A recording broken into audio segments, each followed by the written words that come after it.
নমস্কাৰ। আজি এক বিশেষ অনুষ্ঠান। বৰোদা তালুকদাৰ থাকে কুৱেইটত আৰু চিন্তা কৰে মাতৃভূমিৰ কথা।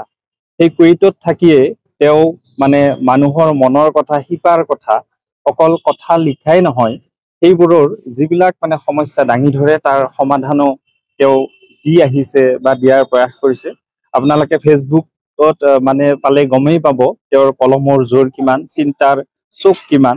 আৰু এই গোটেইখিনি কবিতা ইতিমধ্যে প্ৰকাশ হৈছে আৰু সেই গোটেইখিনি সন্নিৱিষ্ট কৰি এখন সংকলন, এইখন তেখেতৰ প্ৰথম সংকলন।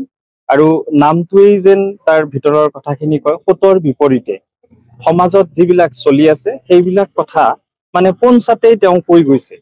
পাঠক সমাজে এইখনৰ ৰসসাধন কৰিলে গম পাব তাত কিমানখিনি গভীৰত লুকাই আছে। আৰু আমি সুখী হ'ম ইতিমধ্যে গ্ৰন্থখন আগশাৰীৰ যিবিলাক বিপণী, গ্ৰন্থ বিপণীত উপলব্ধ হ'ব, আটাই আদৰি ল'ব বুলি আমি বিশ্বাস।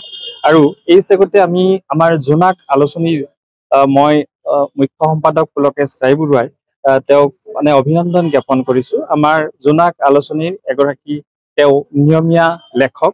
তাত কবিতা লিখিছে, কেতিয়াবা প্ৰবন্ধ লিখিছে, হাস্যৰসো লিখিছে, কিন্তু গোটেই কথাৰ বা গোটেই লিখাৰ মূল মাহাত্ম্যটোৱে হ'ল একোটা লেখাৰ আঁৰত তেওঁৰ বৰ সুন্দৰ একোটা মেছেজ আছে। আৰু আজি জোনাক আলোচনীৰ পৰিয়ালবৰ্গই তেখেতৰ এই যিখন প্ৰথমখন কাব্যগ্ৰন্থ উন্মোচন হ'ব, তাত আমি সাধুবাদ দিছো, অভিনন্দন জ্ঞাপন কৰিছো। উন্মোচন কৰিব বিশিষ্ট কবি নীলিম কুমাৰ ডাঙৰীয়াই।